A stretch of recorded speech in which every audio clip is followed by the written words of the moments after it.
Hello po. Hello po sa inyong lahat. Isang magandang umaga po sa inyong lahat. Good morning po. Ah, Ngayon po ay Atrisi ng Hulyo, July 13, 2024.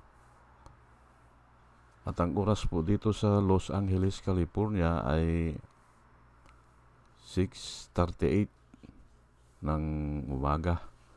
Saturday, walang pasok at medyo makulimlim pero maliwanag na. Gusto ko po na mag-vlog ngayon dito sa kumakalat na balita. Actually, nag-umpisa ito sa yung kayamanan ni Alice Guo ay ma-sequester o ma-frozen. Tapos ito, sumunod ito ngayong may balita na pati ito si Michael Yang at saka si Duterte. At isama na rin natin si Bungo, hindi ba? Yaman ni Michael Yang at Duterte, delikado ma-frozen. Yan po ang title ko ngayon. Kasi marami po ang nagdi-discuss Opo. Ayun, isama na rin natin si Kibuloy. Opo. Pero na-discuss ko na yan dati. Yung kayamanan ni Kibuloy, lalo na po dito sa Amerika, ay naka-frozen na yan Malamang isi-sequester na yan kung talagang ayaw niyang magpakita, hindi ba? Kasi yan po ang ibabayad sa mga complainant. Opo. Dito po sa Amerika. Ayan po. Kaya nga itong title natin ngayon, itong yaman ni Michael Yang, kasi nag-escape na ata si Michael Yang Opo, hindi na raw makita At saka ni Duterte, pilit nilang dinidikit ang pangalan ni Duterte Opo, kasi nga ay maraming nagsasabi ay kung yung mga alipuris niya, yung mga company niya, yan nga, ganyan bad company, ay pare-parehas sila yan. Kaya pati yung yaman ni Duterte, delikado mga frozen. Yan po ang nakikita natin ngayon sa social media. Opo. Kahit naman wala sa social media yan, ay ako ay parang natalakay ko na yan dati. Kaya lang ay kulang o kaya ay walang diin. Ganun. Pero ngayon ay i-discuss po natin ng maigi. Bakit ako naniniwala na yung yaman ni Michael Yang, ni Duterte, ni Bongo, at isama na rin natin pala si Kibuloy, ay delikado ma-frozen. Ayan po o ma-sequester. Ayan po.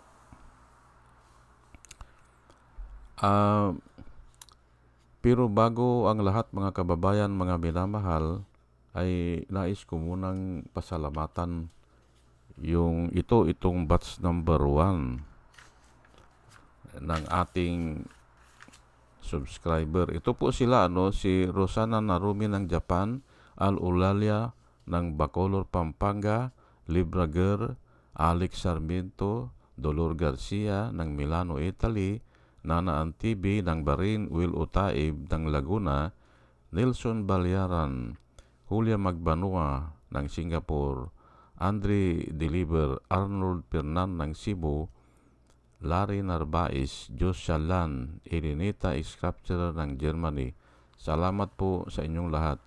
Bin Puno, Leti Peralta ng Mamburao Occidental, Mindoro, Maribel Baligat Culio, Querte Q, Juna M. Rinaldo Abintino, Mel Herrera ng Evanston, Illinois, Ernesto Aborque, Placer E. Duarte, Hiasmin San Juan, Roman De Paz, Mary Grace Santos Pacmando, John Cabrera, Lowen Sigako. Salamat po. Ike Maglasang, Linda Trasmonte, Linda Walton, Sasha Andiguid, Lenny Bungat Agripino C, Eduardo Gonzales ng Singapore, Bumble D, Di Juana Duco, Ernesto Honrado, Josephine Lucas, Bert Abogado, Demetrio Pascual, Soledad de Maculangan, Brenda Martin, CJ Torrio, Mirchor Tolentino, Brother Pacamara, Manuel Lim, Danilo Magno, Lawrence Alendayo, Edelberto Infante,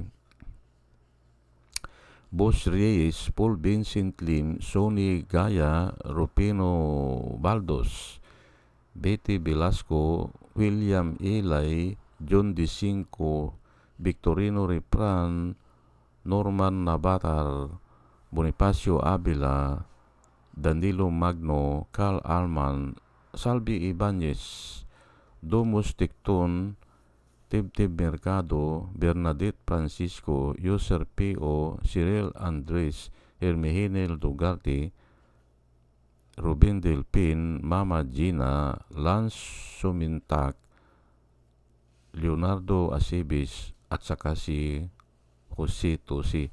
Salamat po sa inyong lahat. At ito naman po ang mga vloggers na aking nire-recommenda ko po sa inyo na ating suportahan at panoorin. Ito po sila, no? Michael Apasible Bulletin, Attorney Inso Recto, Bunyog Pagkakaisa, Vlogcaster Armandin, Engineer Toto Kausing, Aling Marie, Mr. Sa Totoo Lang To, Christian Isguera, PMTGR Vloggers, The Action Man, Roy Japantor, Divina Apostol, CG Pischay, Kapihan ni Art at Ago, Demjus Journey, Kakamping, Ang Batas with Attorney Claire Castro, at saka si Ka Waldi Carbonil. Ito palang tatalakayin ko ngayon ay napakinggan ko doon kay Kwan, kay Vlogcaster Armandin. Opo. Doon ako kagabi, yun ang pinakinggan ko. Kaya nga nakuha ko itong topic ngayon na yaman ni Michael yang delikado maprosen. Pero yung iba ay nakadikit yung pangalan ni Duterte, pati daw si Duterte. Kaya nga yan ang i-discuss ko ngayon eh. At lahat na sila yan. Yan mga grupo na yan. Pati si Harry Roque. Opo. At hindi po nila pwedeng baliwalain itong nakasulat sa Biblia na tatalakayin ko. Opo. Ano po ang patutunayan ko? Ang patutunayan ko po at gagamitin ko po ang Biblia ay yaman ni Michael Yang at saka ni Duterte, ni Bungo at iba pa ay delikado maprosen. Ayan po. Ito pong nakasulat sa Proverbs 21 verse 6. Yan, yang nababasa nyo po dyan, yang naka-highlight ng blue. Yan lang po. Pero babasahin ko na ang 5 at saka 7.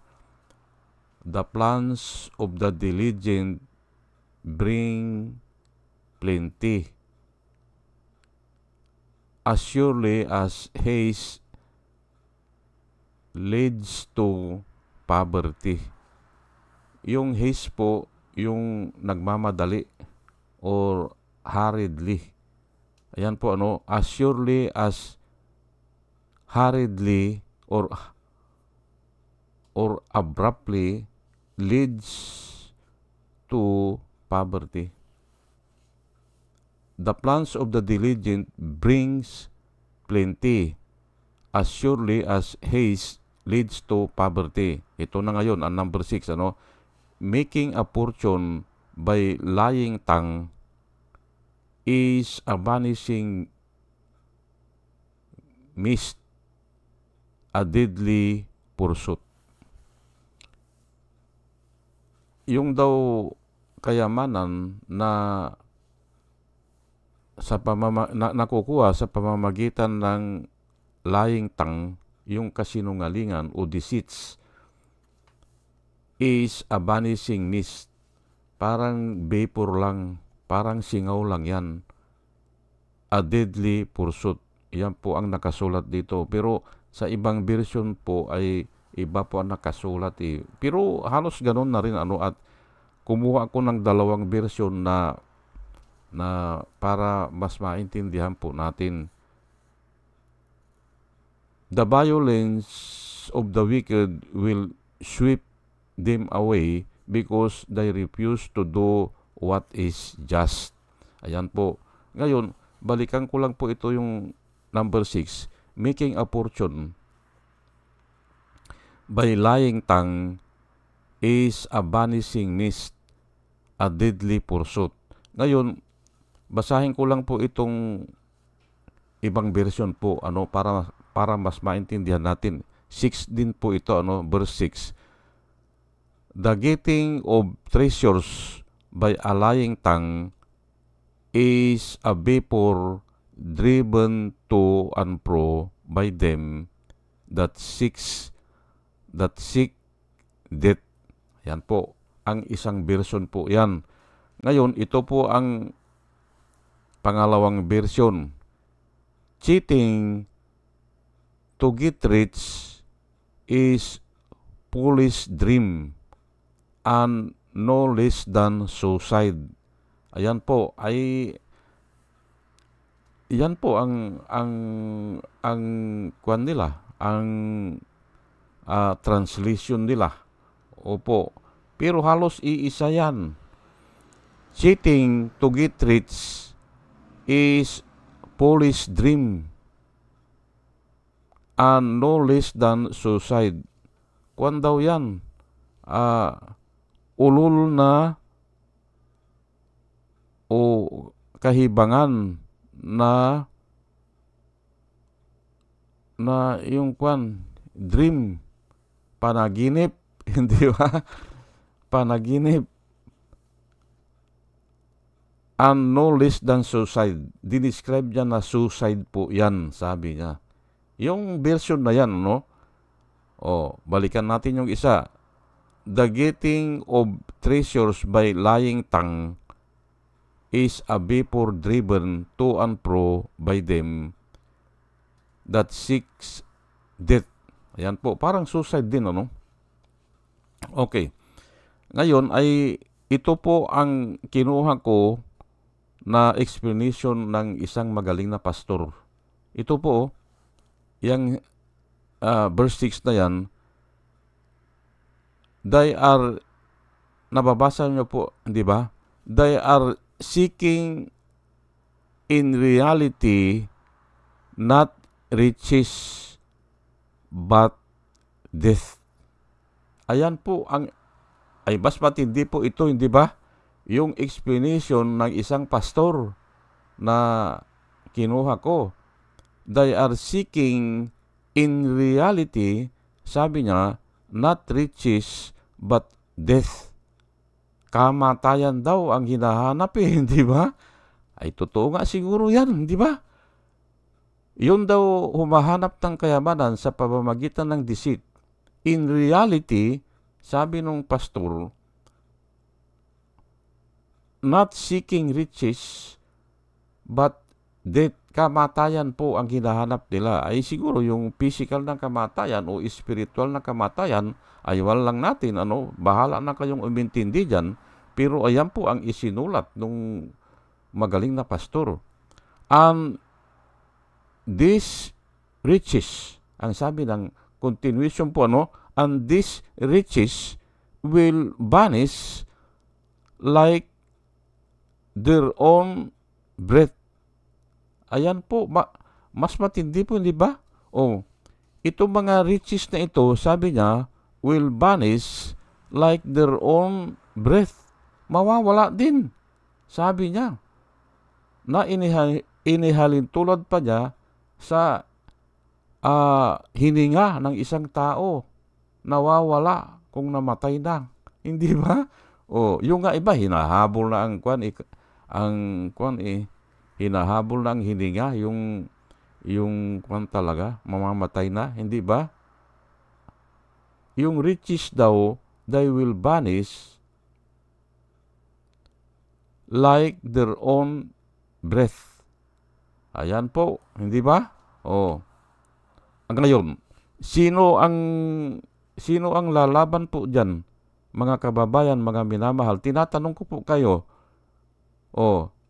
sino ang pwedeng lalaban dyan? Na nakasulat ay pwede palang mawala yung mga kayamanan, hindi ba? Pwede pala Si Miriam Defensor Santiago po, napakinggan ko nung nagli-lecture sa dyan sa Senado, ang sabi niya, pero galing din po sa Biblia pala, yung pursuing riches is like a grasping of the wind. Sabi niya, ay nakasulat pala yun. Para kang humahabol ng hangin, o kaya ay gusto mong ikuan ang hangin, i-confine ang hangin, ay hindi pwede hindi ba? Ayan po ang main verse natin na tatalakayin. Ngayon ay ituloy lang po natin, itataas ko lang po ng bahagya para mabasa po natin itong 1 Timothy 6:9. 1 Timothy chapter 6 verse 9 po. Those who want to get rich fall into temptation and a trap, and into many foolish and harmful desires that plunge men or plunge people into ruin and destruction. Ayan po nakasulat Nangyayari ba yan? Ay unti-unti po nakikita na natin ng ating mga mata, hindi ba? Yung mga bata dito na maaaring hindi nyo paniwalaan yan, pero makikita nyo po yan, unti-unti na di-distract. Opo. Kasi nakasulat po hindi ba? Those who want to be rich fall into temptation and a trap. Ano ba yung trap? Yung patibong, parang hindi sila makaalis dun sila ay nahuhumaling nga sa kayamanan ng mundong itong. And into many foolish and harmful desires that plunge people into ruin and destruction. Ayan po. Parang parehas lang dun sa Proverbs 21 verse 6. Ay iisa po ang author niyan Diyos ang author na gumawa sa atin. Kaya kilala tayo ng Diyos kasi siya ang gumawa sa atin Ano ba ang nakakapag-distract sa tao? Alam po ng Diyos yan. Tayo hindi natin kilala ang ating sarili. Opo. Hindi natin kilala. Ang alam natin ay tayo ang magaling. Ang alam natin ay tayo ang matalino. Yan po ang alam natin. Tayo ang maganda. Lahat po naandyan na. Tayo ang aalis ng droga. Hindi ba? Yan ang alam natin. Sinabi po ni Duterte yan na kaya niyang tanggalin ang droga sa 6 months o 3 months. Hindi ba? Yan po ang alam natin. Pero ang Diyos po kilala tayo. Siya ang gumawa sa atin. Kaya ano ang nagdadala sa ruin at saka distraction, ayan po, the love of money. Hindi ba? Ay wag po inyong paniwalaan yan. Obserbahan nyo po lalo na yung mga bata. Pero alam ko, pag kayo ay kaidaran ko, 60, ako po magsi-66 na po ako eh. Naobserbahan ko na po yan sa panahon ni Marcos. Hindi ba? Nung bata pa ako, nung estudyante pa ako, ay bakit kako ito nagpapayaman ng husto? Ay naglilitsur sa amin yung mga pastor. Huwag kayo kanyang, ayaw kong maniwala, huwag kayong mabahala dyan kung mag-ipon man sila ng kayamanan dyan. Sabi ng mga pastor, nililitsur po sa amin yan nung umaatin po ako ng mga Bible study, nung ako ay engineering student pa. Opo. Huwag kayong mabahala dyan kasi hindi rin nila mapakinabangan yan. Hindi ako maniwala dun sa sinasabi ng pastor.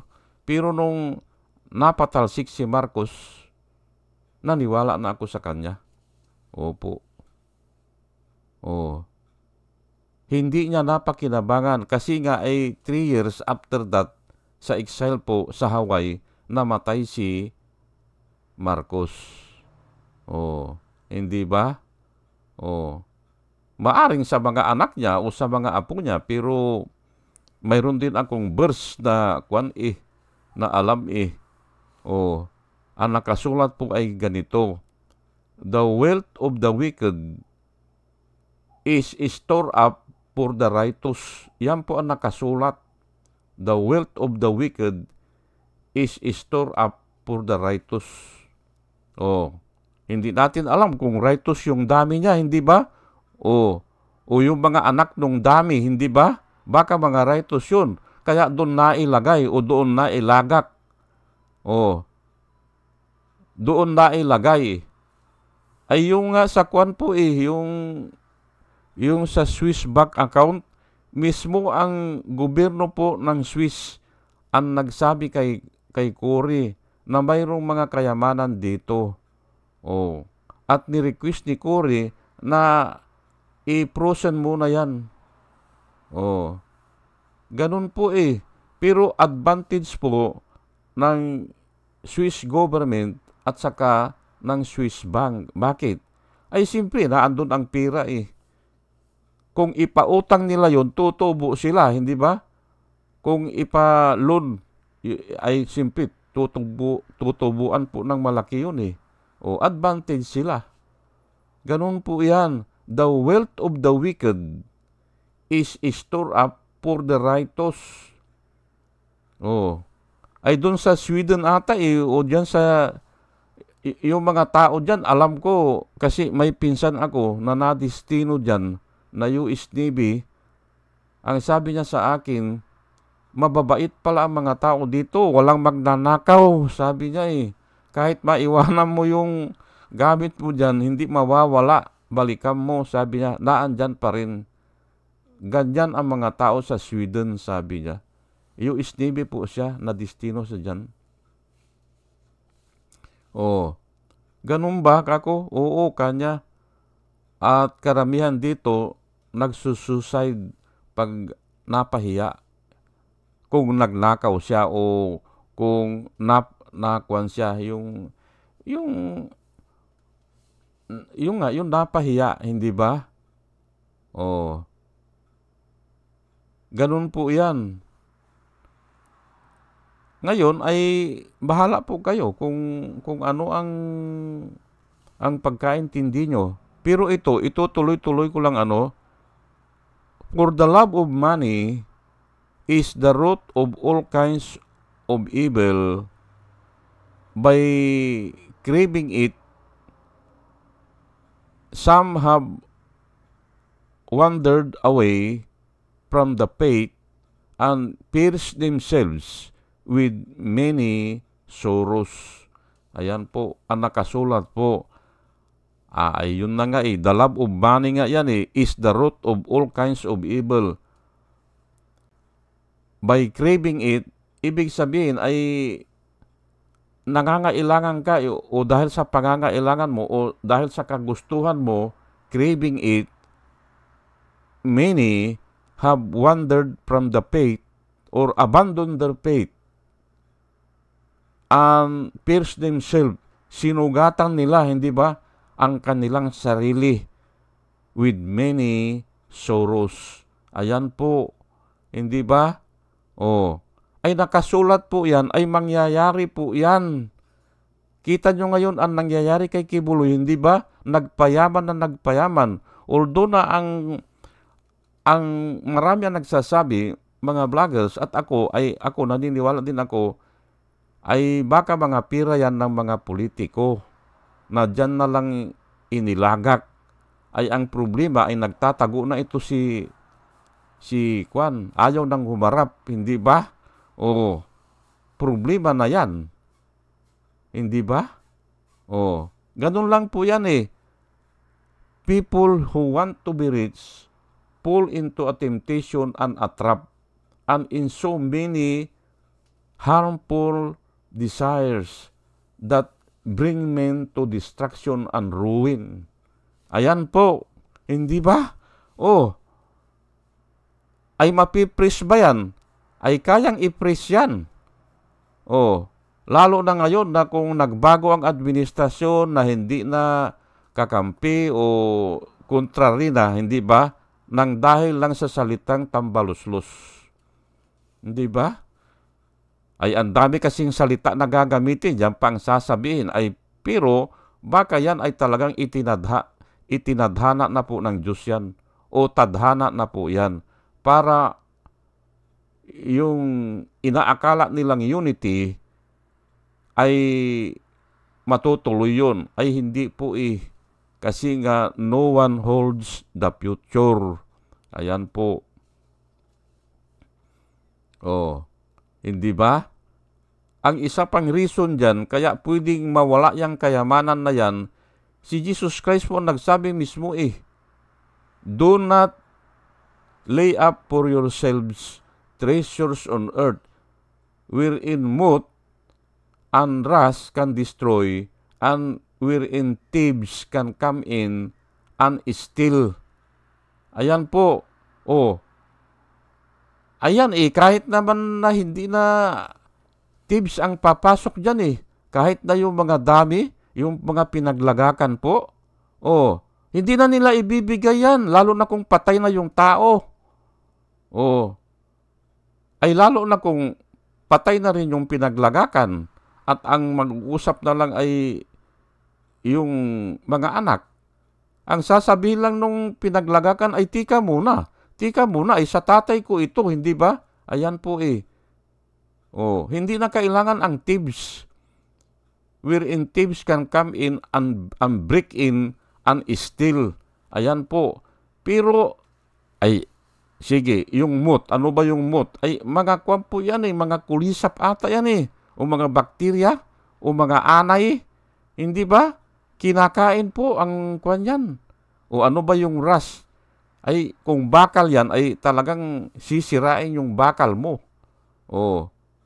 Wear and tear, hindi ba? Ganun lang po yan Kaya tama po ang sinabi ni Jesus Christ, do not lay up for yourselves treasures on earth, wherein moth and rust can destroy, and wherein thieves can break in and steal. But lay up for yourselves treasures on heaven. Ayan po. Na kung saan ay hindi nasisira, sabi niya, o hindi na nanakaw ng mga thieves. Ayan po, hindi ba? O ano po yun? Ay yung kagandahang loob po, o yung gawang mabuti, yun po ang ipunin natin. Hindi ba?